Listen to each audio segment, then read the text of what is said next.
Ótimo dia a todos, né? Boa tarde para quem vai assistir o vídeo à tarde, tá bom? Agora a gente vai apresentar a aula de História, para vocês fazerem atividade no livro de vocês, continuando um assunto que a gente já vem estudando desde a última aula.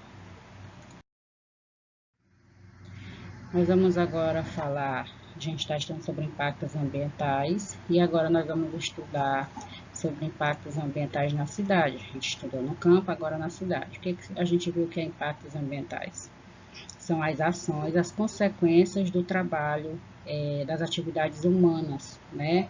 O trabalho, as construções, o tipo de vida que nós seres humanos vivemos no campo, na cidade, afetam a natureza, tá? Porque a gente precisa construir, a gente precisa produzir. Então, tem um impacto, tem uma consequência, né? Por causa dos trabalhos humanos. E agora a gente vai falar sobre esses impactos na cidade.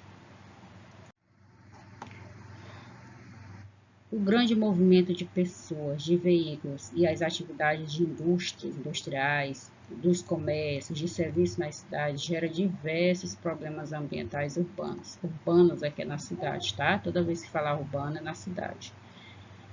Olha aqui, a gente colocou uma imagem que nitidamente mostra que problemas são esses. Ó, os carros, eles liberam muita fumaça dos carburadores. Essa fumaça, dá para ver bem que ela polui o ar. E esse ar poluído, ele é prejudicial à nossa saúde, né?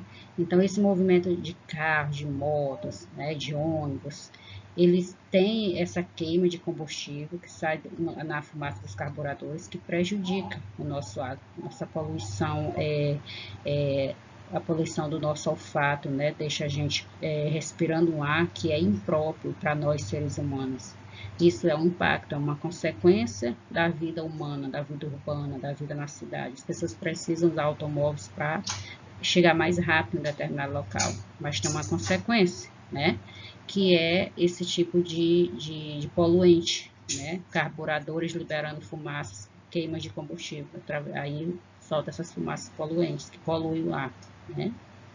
Nós sabemos que nós utilizamos muita água na nossa casa, né? Para banhar, para lavar, para cozinhar, né? Para regar as plantas. E ela também é empregada, ela é muito utilizada nas indústrias, na produção de alimentos, na lavagem de equipamentos, nos cuidados com animais, né? Quando tem uma indústria de criação, por exemplo, de animais, né, que tem toda uma rotina, eles precisam de água para uma grande quantidade de animais. E antigamente as indústrias não se preocupavam, né, com a quantidade de água que se usava. Só que o que vem acontecendo? A água que a gente utiliza, assim, que não é a água do mar, né, a água dos rios, devido a essa grande quantidade que a gente usa em casa e as indústrias usam, ela está se acabando, está se esgotando. E aí, ela está ficando escassa. Escassa é o que? É quando a água está se acabando. E se ela acabar de vez, não vai ter vida humana. Vida humana e nenhuma vida animal, nem de planta, nem de animais ou de pessoas, tá? Aí o que acontece hoje em dia? Muitas indústrias já têm projetos de reaproveitamento de água, reuso de água. Eles armazenam águas que eles utilizam para tratar essa água e utilizar de novo, ou então para lavar equipamentos, né? Que antes eles lavariam com uma água normal, uma água nova. Descartava a que usava e usava já outra quantidade. Agora não, devido a essa escassez, está faltando água no mundo, está acontecendo isso. As indústrias estão começando a perceber e fazer com que se use a água de forma adequada, reaproveitando essa água para lavar equipamentos, ou então trata essa água, faz uma limpeza e reutiliza de novo. Ainda bem, né? Porque se a gente continuar usando a água sem parar, né? Essa água que serve para a gente banhar, cozinhar, ela vai acabar a água dos rios, só vai sobrar água do mar. E aí, para a gente tomar água, cozinhar com a água do mar, não tem condição, né? Então, quanto mais a gente poupar, economizar, reutilizar, te deu até algumas dicas, para lavar carros e calçados, colocar água no balde. Quando chover, usam os baldes para parar a água da chuva e deixa aquela água reservada para você lavar alguma coisa, calçada, automóveis, né? Lavar os brinquedos, porque a água, uma água nova, limpa, a gente deixa para banhar ou para cozinhar, né? Uma água tratada, para cozinhar no caso, né? Uma água filtrada. E para beber também, tá? Então, quanto mais a gente economizar, mais as indústrias, todas as pessoas pensarem em economizar água, mais a gente vai poder usar esse recurso natural. É um recurso natural, vem da natureza, mas pode acabar. Os rios secam, não chove todo o tempo como antes. Sem as chuvas, como é que vai encher os rios, né? Então, essa preocupação tem que começar da nossa casa e as grandes indústrias, fábricas que produzem os produtos que a gente compra, já graças a Deus já tem essa preocupação. Que bom, né? A gente fica muito feliz em saber que eles já se preocupam em não deixar a água acabar. Vocês sabiam que em épocas de chuva, de poucas chuvas, como tem agora que começou a chover, né, na nossa cidade, mas em algumas cidades não chove de jeito nenhum ou demora muito para chover. Aí eles enfrentam o quê? Crises de falta de água. Até aqui na nossa cidade tem muito isso, a falta de água em algumas casas, em alguns bairros. Você já imaginou ter dificuldade em casa de não ter água para banhar, para cozinhar? Imagine como é ruim. A mesma coisa é ficar sem comida, né? Comida a gente passa ainda um tempinho, agora sem água para beber. Ter que ir lá longe pegar um chafariz, em algum local. Já pensou? Então, a falta de água, ela prejudica muitas pessoas. As pessoas precisam banhar, precisam comer, precisam lavar suas roupas, não podem andar sujas, né? E isso acontece em muitas cidades no Brasil. Acontece aqui em Chapadinha e acontece em muitas cidades que chove muito pouco. As pessoas passam muita dificuldade. Olha aí, ó, tia colocou até uma imagem aqui que as pessoas estão indo em um ginásio, que é um ginásio, né, que foi disponibilizado para as pessoas irem com seus depósitos, olha aqui, ó, pegar quantidades de água. Vejam que são depósitos grandes, ó, garrafas, baldes grandes para armazenar em casa, porque nesse local aqui chove muito pouco, né? E não dá de encher os rios, que é da água dos rios que sai para ser tratada, para ser limpa, para poder chegar nas nossas casas, né? Então, imagine como é ruim ficar sem água. E se um dia ela acabar de vez, aí piora mais ainda, né? E outra coisa, os esgotos sem tratamento que descem nas ruas, olha aqui, ó, que vai parar nos rios, muitos esgotos, muitas cidades não têm tratamento de esgoto. Eles são despejados, jogados nos rios urbanos, ou seja, nos rios da cidade, tá? Muitas pessoas não têm bom senso, educação e não jogam o lixo em sacos, né, para ser levado pelo carro do lixo, né? Infelizmente, muitos em algumas cidades que têm rios perto jogam no rio. E aí atrai o quê? Olha aqui, ó, esse animal chamado urubu, que gosta muito de coisas podres, né? E eles atraem doenças também, porque onde tem sujeira, onde tem eles têm doenças. E o ar aqui está poluído para quem mora perto. Aqui tem vários tipos de micro-organismos que a gente não vê olhando, mas só com microscópio, que causam doenças seríssimas. E dessa água aqui sai para outros rios. Essa sujeira aqui emenda com outros rios, né? Desce para outros rios. E quando chove, a chuva leva. E aí vai toda essa sujeira, toda esses micro-organismos que podem causar doenças graves para os rios que chegam para as nossas casas, né? Muita gente não tem água tratada para tomar, não tem um local próprio para tratar essa água, né? E aí tem que pegar do rio, diretamente do rio. Tem muitas cidades, muitos locais longe de cidade, que as pessoas moram perto de rios como esses e tem que usar água desse tipo, sem tratamento, né? Infelizmente tem. E aí o risco que essas pessoas correm, além do que tomar uma água suja, você já imaginou, né? Deve ser horrível. Então, são outros impactos ambientais que acontecem na cidade. A crise da falta de água devido as pessoas não economizar água e os rios sendo poluídos e contaminados com lixos, que as pessoas têm que ter educação e jogar no local adequado, né? Infelizmente. Isso é impacto da ação humana, consequências das ações humanas, né? Aí aquilo que a tia falou, muitas indústrias já se preocupam com a escassez da água, ou seja, com a falta de água, e tratam ou reutilizam a água durante o processo de produção. Ó, aqui dá de ver um recipiente enorme, é a água que eles vão reutilizar, tá? E para lavar equipamentos, ou vão tratar ela para poder usar de novo, né? Então, na produção da matéria-prima, quando eles vão produzir um alimento, claro que tem que usar água, né? Para lavar os alimentos, para cozinhar, seja de maneira indireta, né? Quando vai trabalhar diretamente fazendo um alimento, preparando, ou na lavagem de equipamentos. Eles reutilizam a água dessa forma.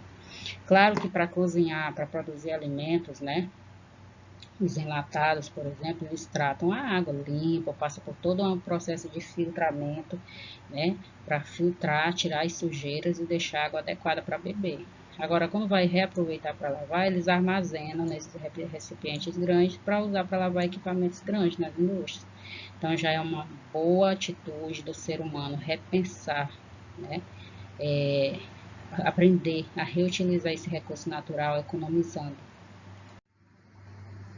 Outro impacto ambiental são os muitos ruídos de buzinas, motores e máquinas na cidade. Isso gera o que a gente chama de poluição sonora. É muito barulho, tá? Que prejudica os nossos ouvidos. Nas grandes cidades, né? A gente percebe muitas buzinas de carro, moto. E aí isso prejudica, né? Sons, carros de sons passando, isso prejudica. Quem que gosta de estar num local barulhento? Ninguém, né? Então, é outro impacto ambiental provocado pelas ações das pessoas, né? Outro é a grande quantidade de cartazes e anúncios expostos nas ruas. A gente colocou aqui exemplos, ó. É placa indicando onde é que fica um consultório, onde é que fica uma loja. Então, poluição visual é quando você vê muitos cartazes, muitas placas com imagens. Vejam que a gente fica aqui, ó, a gente não consegue nem olhar para o pé direito, só olha as imagens, ó, tá? Ver só as placas de loja. Então, a cidade tem muito comércio, né? E aí as pessoas querem mostrar onde é que fica aquele local, mostra o número, dá o número de telefone, então causa uma poluição visual. É muita placa, a gente chega na rua, a gente vê só placas e placas, né? Às vezes não dá de perceber nem o ambiente bonito com árvores, porque é muita imagem, né? Então é outro impacto ambiental, a poluição visual. Tem a poluição sonora de barulhos, né? E a poluição visual. Outro impacto ambiental é a quantidade de lixo que é produzida pelas pessoas. A gente produz muito lixo e a gente até pode produzir menos, depende da gente. Como? Não só das residências, mas também das indústrias, do comércio, tá? Existe muito a produção de lixo. O lixo é o que sobra do que a gente utiliza no dia a dia. Mas a gente pode diminuir como? A gente pode comprar só o que precisa, a gente pode reutilizar recipientes que a gente transformando em um porta-lápis, em um brinquedo. Tem várias ideias para a gente transformar, né? Vocês até utilizaram o trabalho de arte, foi sobre isso, né? O livro de vocês, do Quem Vai Salvar a Vida, fala sobre essa preocupação com o meio ambiente, de atitudes que a gente deve ter para ajudar o meio ambiente. E diminuir o lixo dos locais, porque nem sempre ele é descartado de forma correta. Vocês podem ver aqui nas calçadas, infelizmente, muita gente deixa nas calçadas e animais, cachorros, eles vão pelas ruas, eles derrubam, né? Nem sempre eles são coletados. E aí acontece isso, ó, essa poluição aqui do ar, do solo, né? Do desgaste do solo, o fedor, né? Para o nosso olfato. Então, como ele não é descartado de forma correta, muitas vezes ele fica acumulado. E se a gente produzir menos lixo, ou seja, utilizar só o que a gente precisa e reutilizar recipientes que pode ser reutilizado, a gente vai estar ajudando em muito o meio ambiente. E sempre colocando o lixo no lugar certo, nas lixeiras, para o carro do lixo levar. Se ele não levar, deixa para outra vez que ele for levar, mas sempre tomar cuidado para não deixar na porta rasgado, porque os animais rasgam, tá? Lixo atrai animais, né? E aí a gente tem que tomar esse cuidado de não deixar rasgar, certo? Porque além de ficar feio na porta da gente, polui o meio ambiente, tá bom? Então, outro impacto ambiental, essa grande quantidade de produção de lixo que a gente pode diminuir usando só o que a gente precisa. E a reciclagem entra como um fator muito importante. O que é reciclar? É usar de novo algo que pode ser usado, como garrafas, né, como papel, né, e vários outros recipientes, né, que dá para utilizar de novo, ou transformando em outros objetos, ou usando para a mesma função, ou fazendo brinquedo. Tá? A reciclagem é reutilizar algo que é considerado velho, usar de novo, no caso. Tá? E aí evita o quê? Tirar recursos naturais da natureza, porque quanto mais você reutilizar coisas que podem ser reutilizadas, como o papel, você não vai ser preciso tirar muitas madeiras da floresta para produzir papel. Tá? Então já evita retirar muitos recursos naturais da natureza. Existem cooperativas, gente, que são grupos de pessoas que trabalham ó, em fábricas, indústrias, que reutilizam lixo. Eles separam o lixo, as garrafas, os vidros, papel, para usar, transformar de novo, tá? Limpam tudinho, higienizam tudinho direitinho e usam de novo. Essas cooperativas ajudam a reduzir a quantidade de lixo que seria descartado e muitas vezes de forma errada, tá? Então, essas cooperativas, esses grupos de pessoas que trabalham com a reciclagem ajudam muito o meio ambiente. Mas a gente não precisa fazer nem parte na cooperativa para ajudar. É só a gente começar a cuidar do lixo na casa da gente, tá? Colocando no local certo, né? E reutilizando o que pode, tá? Então, meus amores, capricho nas atividades que vocês estão fazendo aí, tá? Lembrem-se que toda forma de estudo é válida, seja pelo computador, pelo livro, ouvindo, tá? Um vídeo, assistindo. O que importa é vocês estarem aprendendo, principalmente, porque vai servir para o agora e para sempre, tá bom? Então, um beijão, fiquem com Deus, na companhia de Deus, boas atividades.